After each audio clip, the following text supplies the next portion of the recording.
Bismillahirrahmanirrahim. Assalamualaikum warahmatullahi wabarakatuh. Nama saya Muhammad Syafaat atau di PAI.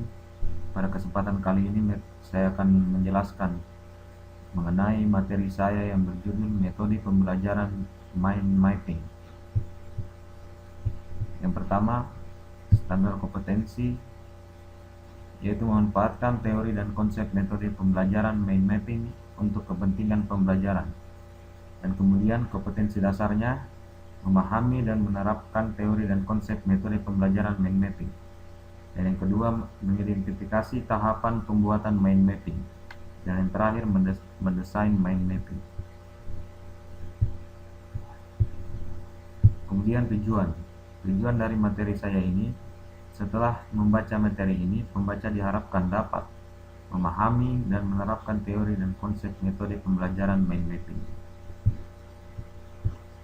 Kemudian kita beranjak ke materi. Definisi mind mapping menurut para ahli. Yang pertama, Barbara Frazing mengemukakan mind mapping dipopulerkan oleh Tony Buzan pada tahun 1970-an. Aslinya diciptakan oleh Michael Gelb dan dalam Buzan 2007 179 dan 181. Mind mapping dapat diartikan sistem revolusioner dalam perencanaan dan pembuatan catatan yang telah mengubah hidup jutaan orang di seluruh dunia. Pembuatan mind mapping didasarkan pada cara kerja alamiah otak dan mampu menyalakan percikan-percikan kreativitas dalam otak karena melibatkan kedua belahan otak kita. Menurut Porter dan Hernacki, mind mapping juga dapat disebut dengan peta pemikiran. Mind mapping juga merupakan metode mencatat secara menyeluruh dalam satu halaman. Mind mapping menggunakan pengingat-pengingat visual dan sensorik dalam suatu pola dari ide-ide yang berkaitan. Peta pikiran atau mind mapping pada dasarnya menggunakan citra visual dan prasarana grafis lainnya untuk membentuk kesan pada otak. Kemudian, apa itu mind mapping? Metode mind mapping adalah metode baru untuk mencatat yang bekerjanya disesuaikan dengan bekerjanya dua belah otak kiri dan otak kanan. Metode ini mengajarkan untuk mencatat tidak hanya menggunakan gambar atau warna. Mind mapping adalah cara mencatat yang kreatif, efektif, dan secara harfiah akan memetakan pikiran-pikiran. Mind mapping juga merupakan peta rute yang memudahkan ingatan dan memungkinkan untuk menyusun fakta dan pikiran. Dengan demikian, cara kerja alami otak dilibatkan sejak awal. Penggunaan otak pada mind mapping. Otak kiri berfungsi sebagai pengingat atau perancang tulisan, urutan, penulisan, dan hubungan antar kata. Sementara otak kanan akan lebih cenderung mengingat warna, gambar, dan dimensi-dimensi yang ada pada mind mapping. Kemudian yang ketiga, 3 komponen utama mind mapping. Mengikuti ikhtisar pola kerja mind mapping atau software mind mapping. Mind map terdiri dari 3 komponen utama, yaitu topik sentral, pokok atau fokus pikiran atau isu yang hendak dikembangkan dan diletakkan sebagai pohon. Topik utama, level pikiran lapis kedua sebagai bagian dari topik sentral dan diletakkan sebagai cabang yang melingkari pohon. Yang ketiga, subtopik, level pikiran lapis ketiga sebagai bagian dari cabang dan diletakkan sebagai ranting dan level pikiran lapis berikutnya. Kemudian, kegunaan mind mapping. Menurut Mikhail Michalko dalam Buzan 2009, halaman 6, metode mind mapping dapat dimanfaatkan atau berguna untuk berbagai bidang termasuk bidang pendidikan. Kegunaan metode mind mapping dalam bidang pendidikan antara lain, yang pertama, memberi pandangan menyeluruh pokok masalah. Yang kedua, memungkinkan kita merencanakan rute atau kerangka pemikiran suatu karangan. Yang ketiga, mengumpulkan sejumlah besar data di suatu tempat, dan kemudian mendorong pemecahan masalah dengan kreatif.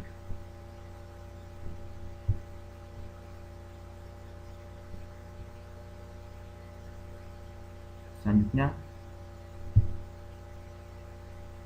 cara membuat mind mapping.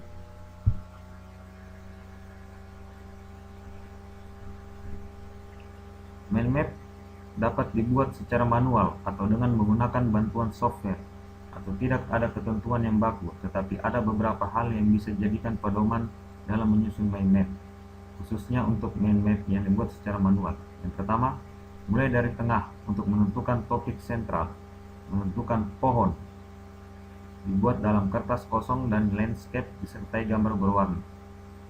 Dan yang kemudian, tentukan topik utama, menentukan cabang sebagai bagian penting dari topik sentral. Dan selanjutnya, tentukan subtopik sebagai ranting yang diambil dari topik utama. Dan selanjutnya, secara kreatif gunakan gambar, simbol, kode, dan dimensi seluruh peta pikiran Anda. Yang kelima, sedapat mungkin gunakan kata kunci tunggal, maksimal 2 kata dengan huruf kapital atau huruf kecil. Yang keenam, gunakan garis lengkung untuk menghubungkan antara topik sentral dengan topik utama dan subtopik. Untuk stimulasi visual, gunakan warna dan ketebalan yang berbeda untuk masing-masing alur hubungan. Yang ketujuh, kembangkan mind map sesuai gaya Anda sendiri. Untuk memahami suatu teks, Anda terlebih dahulu harus membaca teks tersebut untuk memperoleh gambaran mental yang menyeluruh dan bermakna. Contoh pembuatan mind mapping. Di sini terdapat contoh cara membuat mind mapping.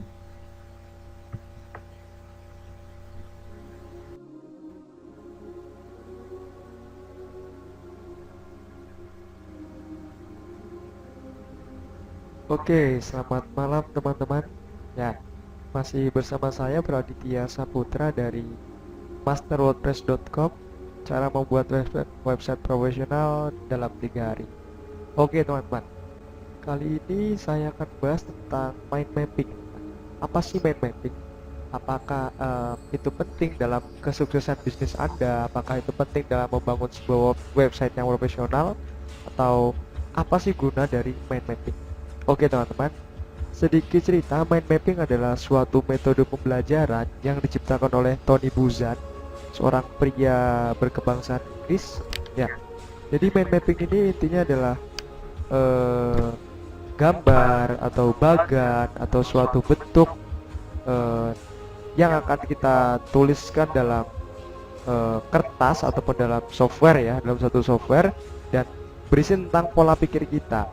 Ya, mind mapping kalau kita artikan adalah peta pikiran. Jadi ketika kita memiliki sebuah ide, ketika kita memiliki sebuah gagasan, tentunya ide atau gagasan tersebut akan cepat hilang jika kita tidak menuangkannya dalam secari kertas maupun dalam sebuah software ya. Ini software untuk mendesain mind mapping tersebut. Oke, supaya Anda tidak bingung, maka langsung saja kita langsung praktek. Ada banyak software untuk membuat mind mapping ya. Di internet Anda bisa download, ada mind map creator, ada simple mind map dan sebagainya. Cuma di sini saya menggunakan mind mapper Lite ya. Nanti akan saya beritahu link downloadnya di mana. Oke, kita double klik saja. Kita buka software kita, mind mapper Lite ini. Ya, ini versi 1.65 ya.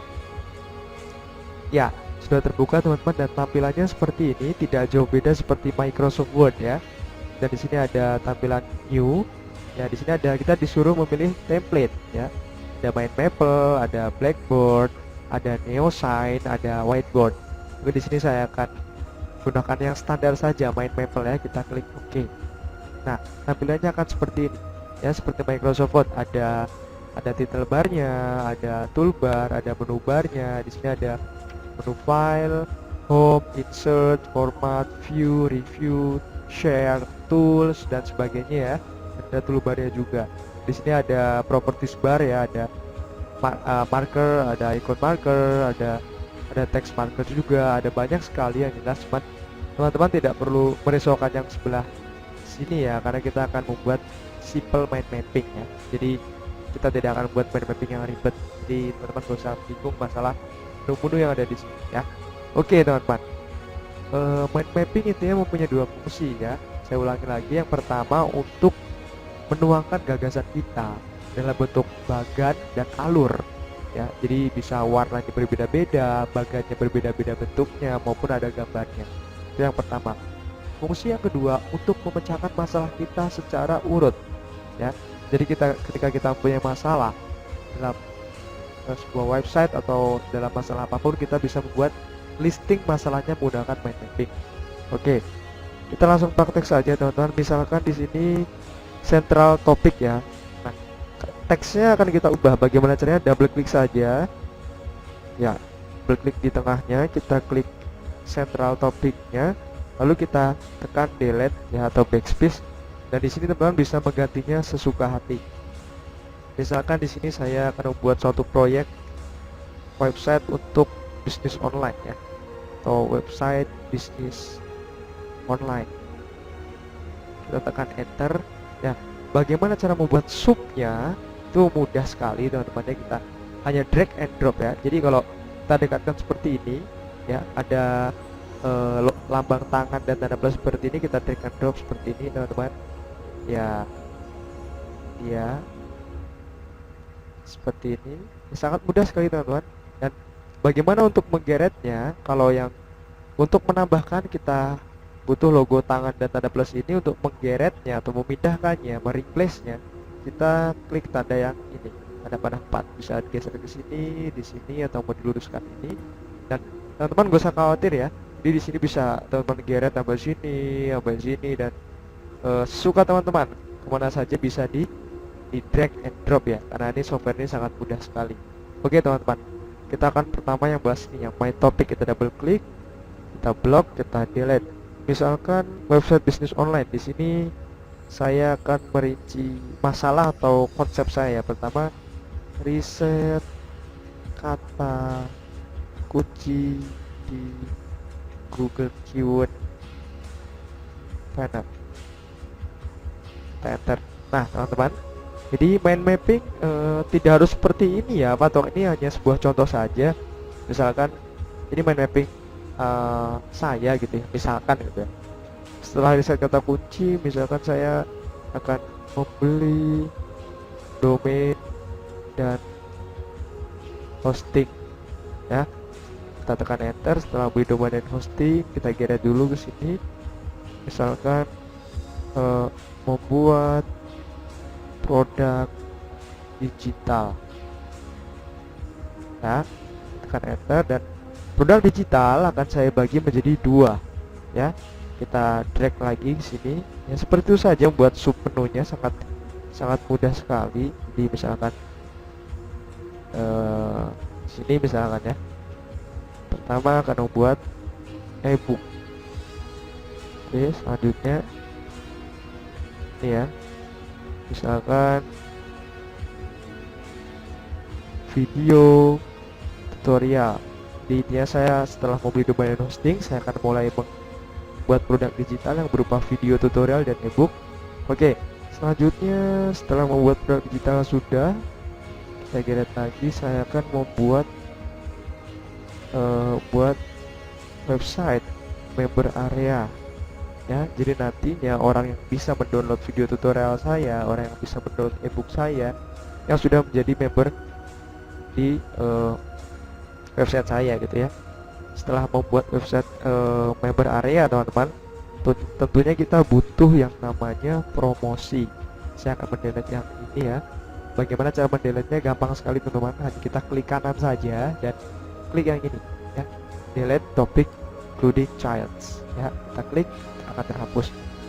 Oke, mungkin tatanannya akan sedikit saya rapikan seperti ini. Kita geret ke sini ya, dan kita geret ke sini, dan kita geret ke sini ya. Sebenarnya teman-teman tidak usah khawatir masalah tampilan, nanti akan saya ajarkan bagaimana merapikannya. Dan kita akan kecilkan tampilannya di sudut kanan bawah. Ini ada 100% seperti Microsoft Word ya. Ya, dan akan saya setting sekitar 68%. Oke, di sebelah kiri monitor saya akan membuat tentang mungkin marketing online-nya ya. Mungkin ya seperti ini. Kita double klik, kita ketik market. Ya, itulah tadi contoh pembuatan mind mapping. Hanya sebagian dari contohnya.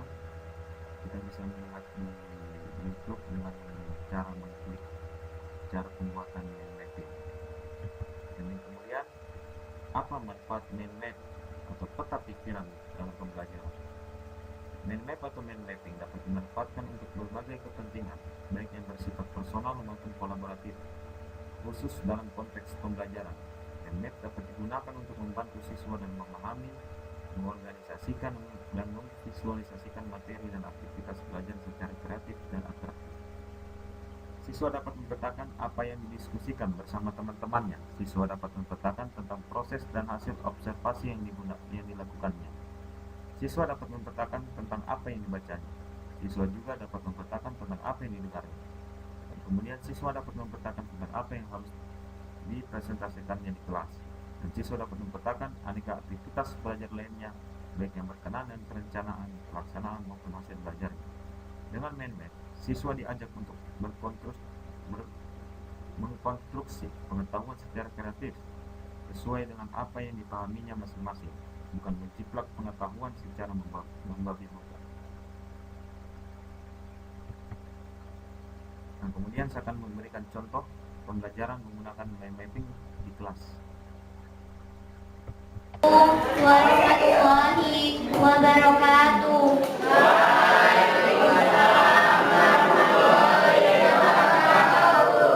Perkenalkan, nama saya Catur Wulandari, perwakilan dari kelompok 1 ingin membahas tentang bab sosda. Bab sosda di sini maksudnya adalah bentuk-bentuk perubahan sosial dan budaya. Bentuk-bentuk sosial dan budaya dibedakan menjadi 3, yaitu 1. Polusi revo, 2. Zoom. Yang maksudnya di sini polusi revo adalah perubahan sosial budaya secara lambat, dan revo adalah perubahan sosial budaya secara cepat. Zoom di sini adalah perubahan besar dan perubahan kecil. Yes dan no di sini maksudnya adalah perubahan sosial dan budaya yang direncanakan dan tidak direncanakan. Polusi adalah perubahan unsur-unsur struktur masyarakat yang berlangsung secara lambat. Revo adalah perubahan unsur-unsur struktur sosial budaya di masyarakat yang berlangsung secara cepat. Zoom di sini adalah perubahan besar dan perubahan kecil. Yang perubahan besar adalah perubahan struktur sosial budaya masyarakat yang membawa pengaruh yang sangat besar bagi kehidupan masyarakat. Yang kecil adalah perubahan unsur-unsur struktur masyarakat yang membawa pengaruh tidak sangat berpengaruh dalam masyarakat tersebut. Contohnya bentuk potongan rambut, pakaian, dan model-model yang lain.